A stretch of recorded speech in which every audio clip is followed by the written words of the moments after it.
Assalamualaikum warahmatullahi wabarakatuh. Selamat sore teman-teman kelas offering A untuk mata kuliah Sastra Pendidikan. Hari ini saya ingin mereview tulisan dari Joshua Landy dalam buku The Oxford Handbook of Cognitive Literary Studies. Nah, tulisan ini dilatar belakangi oleh karya fiksi dapat membuat pembacanya tidak menyadari bahwa mereka itu terjebak ke dalam alam imajiner. Hal ini terjadi di Amerika, tepatnya pada abad ke-21.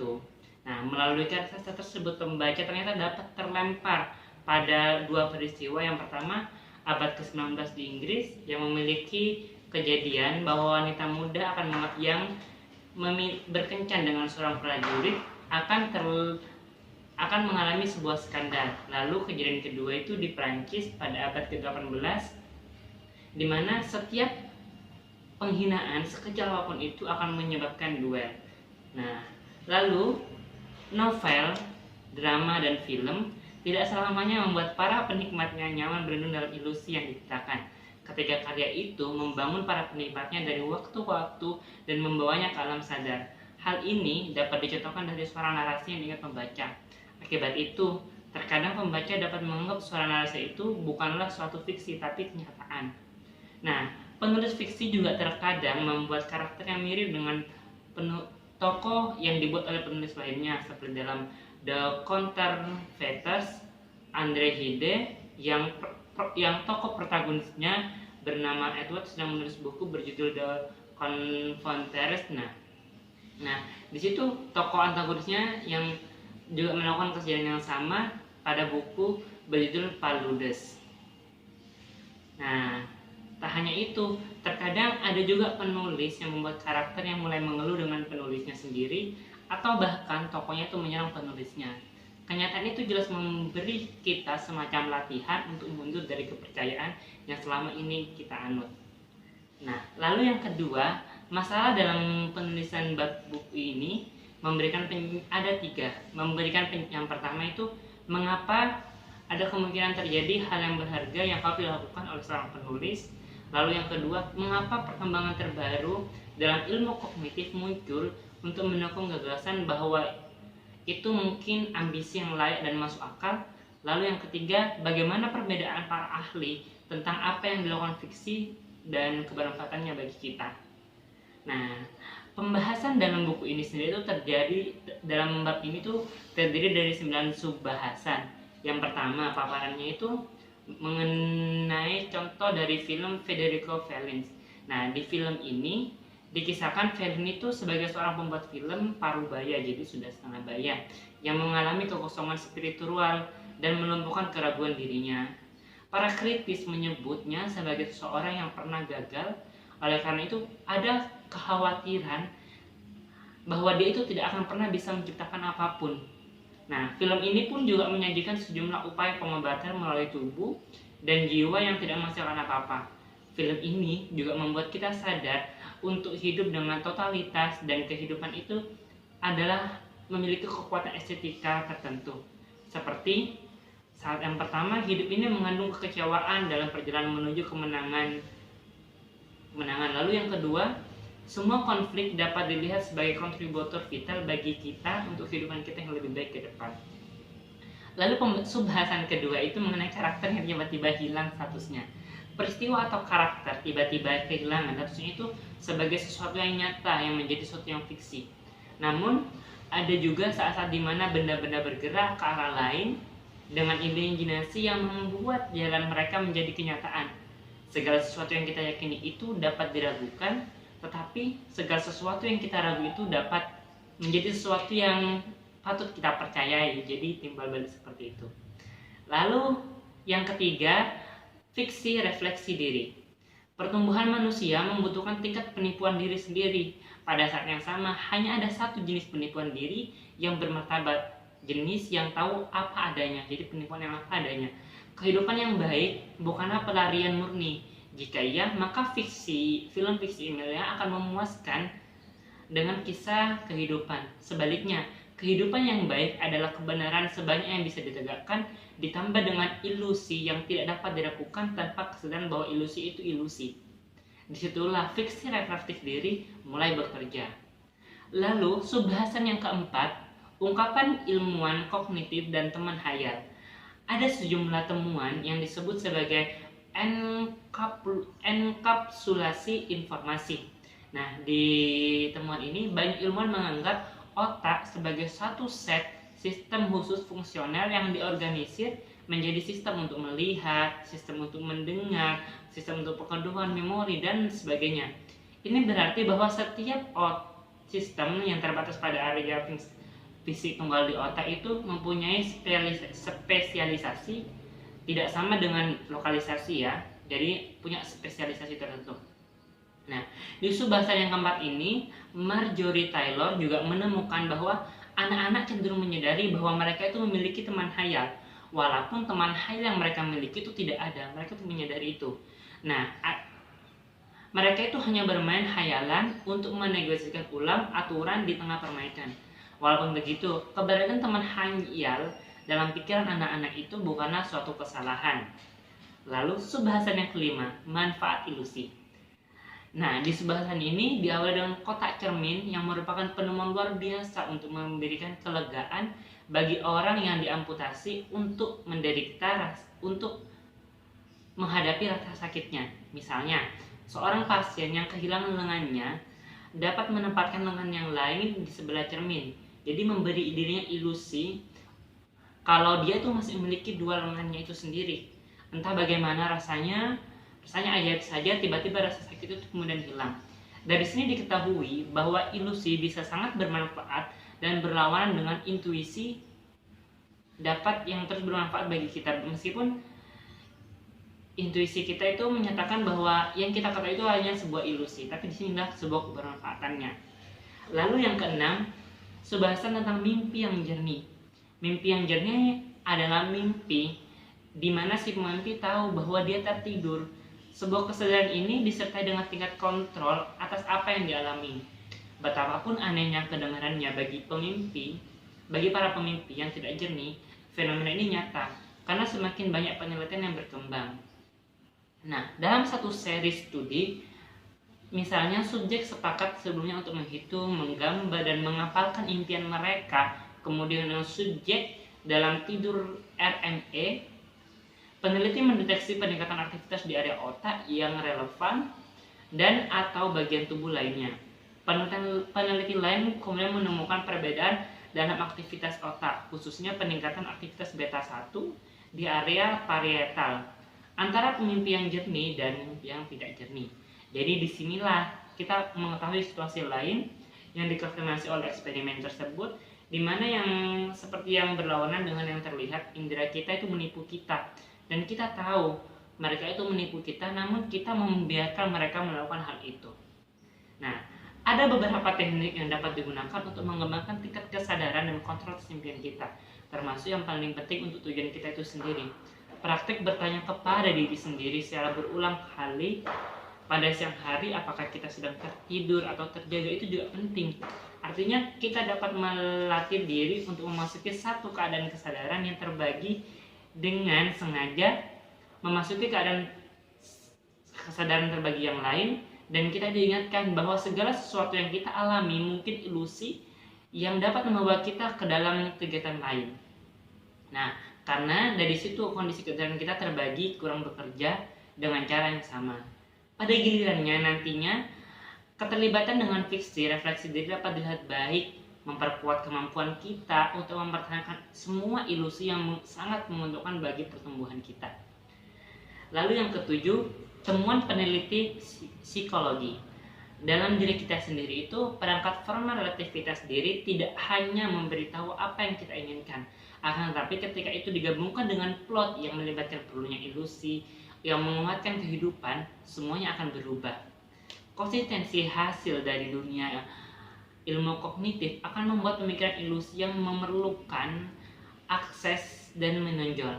Pada nantinya akan menuntun kita untuk memahami bentuk refleksivitas diri sebagai kesempatan untuk mengasah kemampuan untuk menipu diri sendiri.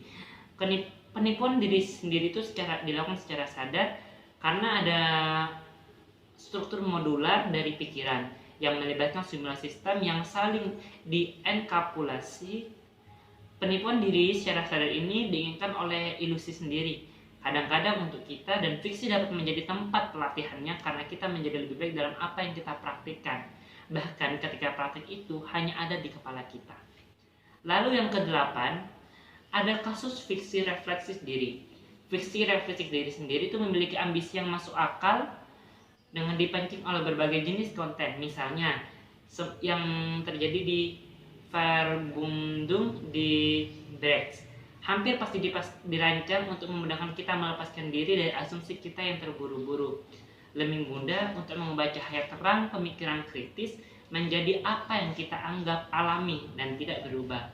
Semua kegilaan materialistik dalam Unamunis juga menjadi bagian dari apa yang ditulis oleh penulis tersebut untuk melawan keterbukaan publik dengan asumsi tentu saja penulis ini harus dipercaya. Dan selain itu, pada garis yang sama, Chin Kuane mungkin dapat bertujuan untuk memperkuat kapasitas kita untuk menemukan sesuatu dalam keraguan. Bahkan apa yang dianggap kita benar saat ini sebagai pendorong untuk berfilsafat lebih dalam lagi. Nah, dari kasus-kasus tersebut, reflektivitas masih memiliki fungsi menyelaraskan kemampuan kita untuk memegang dua sikap sekaligus, dengan tujuan utamanya bukan untuk mempertahankan ilusi kita yang bermanfaat, tetapi untuk melonggarkan cengkram dan memastikan bahwa ilusi-ilusi itu tidak sepenuhnya terkendali. Keadaan yang dipupuk oleh refleksi diri ini sendiri dapat memberikan perisai perlindungan yang vital terhadap pemecahan internal yang melumpuhkan. Ketika seorang menemukan diri sendiri memegang dua keyakinan yang saling bertentangan atau memang merasakan dua perasaan yang saling bertentangan, dan ketika tidak mungkin untuk membuang salah satu mereka, salah satu solusinya adalah mundur dari keduanya. Nah, mengidentifikasi diri sendiri dengan sistem yang menginspirasi mereka seolah-olah dari luar, dan kemudian ada fiksi seperti dalam Diary of a Bad Year yang refleksi dirinya adalah cara untuk memberikan diri mereka sedikit emosi yang tulus di sebuah dunia yang dipenuhi oleh sinisme.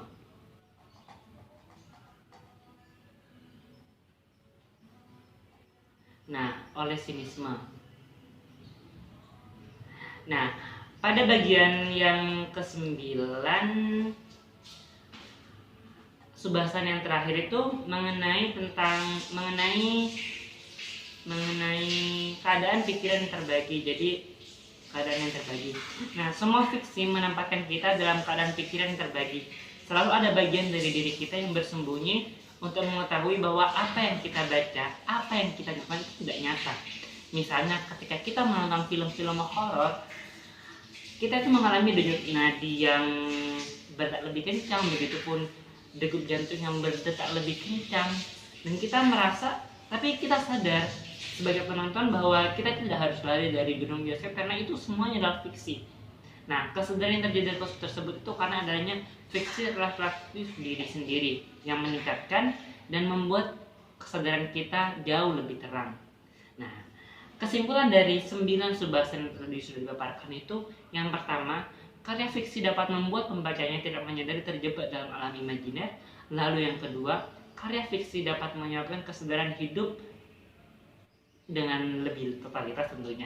Lalu yang ketiga, dari contoh yang sudah dikemukakan tadi, dapat diketahui bahwa reflektivitas fungsi diri itu berfungsi untuk menyelaraskan kemampuan kita dalam memegang sikap, dengan tujuan mempertahankan ilusi yang kita miliki untuk melonggarkan cengkrama dan memastikan bahwa ilusi itu tidak sepenuhnya terkendali.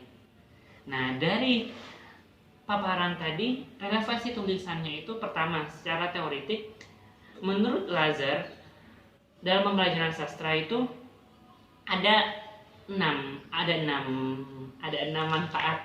Yang pertama, memberikan motivasi kepada siswa, memberi akses pada latar belakang budaya, 3, memberi akses pada penggunaan bahasa, 4, memperluas perhatian siswa, dan yang keenam, mendidik siswa secara keseluruhan. Yang kelima itu mengembangkan kemampuan interpretif siswa, dan yang keenam baru mendidik siswa secara keseluruhan. Dari 6 butir tersebut, dari subbahasan yang tadi sudah saya sampaikan itu, butir kita lebih banyak mengacu pada butir yang kelima. Nah, mengembangkan kemampuan interpretatif ya. Nah, cara mengembangkan kemampuan interpretatif sendiri itu dapat dilakukan dengan mengembangkan hati nurani melalui teknik sastra yang disajikan. Selain itu, siswa juga dapat merefleksikan diri mereka dari teks sastra, dari tokoh atau teks sastra yang disajikan oleh guru. Artinya,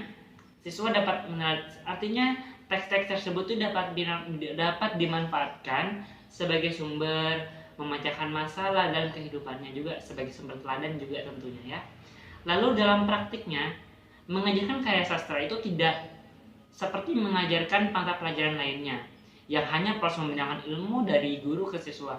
Tapi dalam pengajaran karya sastra itu, seorang guru sastra harus memiliki pengetahuan yang luas di bidang sastra, dan yang paling penting suka mengapresiasi karya sastra, sehingga dalam mengajar nantinya mereka itu bisa menuntun siswa untuk berkreasi sejauh mungkin dan memecahkan masalah yang dihadapi oleh siswa melalui karya sastra itu sendiri. Nah, pengetahuan guru tentang merefleksikan dari karya sastra juga dipentingkan untuk membantu kepekaan siswa. Oleh karena itu, seyogyanya pembelajaran sastra harus dikombinasikan dengan assessment as learning, sehingga penilaian dilakukan oleh guru itu tidak hanya berkutat pada penilaian saja, hanya pada angka saja, tapi juga bagaimana cara siswa merefleksikan dan meneladani karya sastra itu sendiri. Di sini saya menyebutkan ada 2 langkah yang dapat menjembatani proses refleksi diri terhadap karya sastra. Yang pertama, proses karya sastra biasanya itu pembelajarannya itu memiliki muara akhir membentuk keterampilan menulis siswa. Nah, ketika berusaha untuk membentuk keterampilan menulis siswa itu seharusnya dihubungkan atau dikombinasikan dengan pengalaman hidup siswa itu sendiri. Jadi bisa juga pengalaman batin, bisa juga terkait mimpi atau trauma yang dialami, sehingga hasil karya menulis siswa itu bisa menjadi semacam katalis atau pengobat bagi siswa itu sendiri. Lalu yang kedua, pembelajaran tidak hanya sekedar mengajarkan teks, tapi jauh membuat siswa lebih berpikir mendalam lagi berkaitan dengan teks yang diajarkan. Misalnya ya, dalam pembelajaran teks cerita rakyat, kita sudah selama kecil, sejak kecil maksudnya hingga dewasa ini sudah banyak mengenal cerita rakyat di Indonesia, salah satunya Timun Mas. Ketika diajarkan di anak SD, mungkin Timun Mas asal muasalnya seperti apa itu mungkin bisa dijelaskan dengan rinci. Tapi ketika di bangku SMA harus bisa menuntun siswa berpikir lebih kreatif. Misalnya, ada unsur ketidaklogisan dalam cerita rakyat Timun Mas tersebut. Seorang raksasa menitipkan biji mentimun kepada Mbok Rondo. Nah, itu kan lalu Mbok Rondo memiliki anak yang bernama Timun Mas. Itu kan tidak logis sekali ya. Bagaimana kalau dikreasikan, diberikan kepada siswa bahwa raksasa itu ibarat laki-laki, Mbok Rondo itu perempuan. Ketika seorang perempuan tidak ingin punya anak tapi tidak memiliki suami, akhirnya ya sebegitulah. Nah, tetapi cara pemberian pematerinya itu benar-benar harus bisa memberikan pelajaran yang bermakna kepada siswa, dan disampaikan harus secara hati-hati biar siswa lebih mendapatkan manfaat yang sesuai dengan yang mereka inginkan. Dan karya sastra seperti itu juga bisa menjadi pelajaran bahwa kita harus berhati-hati, harus memiliki sifat yang berani seperti Timun Mas juga, dan lain sebagainya, dan harus cerdas juga tentunya. Nah, kebaruan masalah yang ditemukan dalam subbahasan ini, dalam masalah ini yang berikut ini itu di Indonesia penelitian yang sejenis ini masih belum banyak dilakukan ya. Bahkan ketika saya tadi searching, saya tadi mencari di internet itu ternyata masih belum ada. Sebab oleh karena itu diperlukan penelitian seperti ini yang mendalam dengan mengambil contoh karya fiksi yang ada di Indonesia, lalu juga bisa mengaitkan dengan kondisi di lapangan terkait self-reflection itu sendiri ya. Nah, kalau menurut saya kedalaman dalam pembahasan ini sangat mendalam ya. Hal ini karena disertai oleh contoh-contoh karya fiksi dan juga ada pandangan dari berbagai ahli. Nah, ramuan-ramuan dari pendapat ahli itu disampaikan secara proporsinya dengan bahasa yang mudah dimengerti sehingga pembaca tidak bingung dan mendapat informasi yang sesuai. Nah, demikian presentasi dari saya terkait bab 27 dalam buku The Oxford Handbook of Cognitive Literary Studies. Kurang lebihnya saya mohon maaf. Assalamualaikum warahmatullahi wabarakatuh.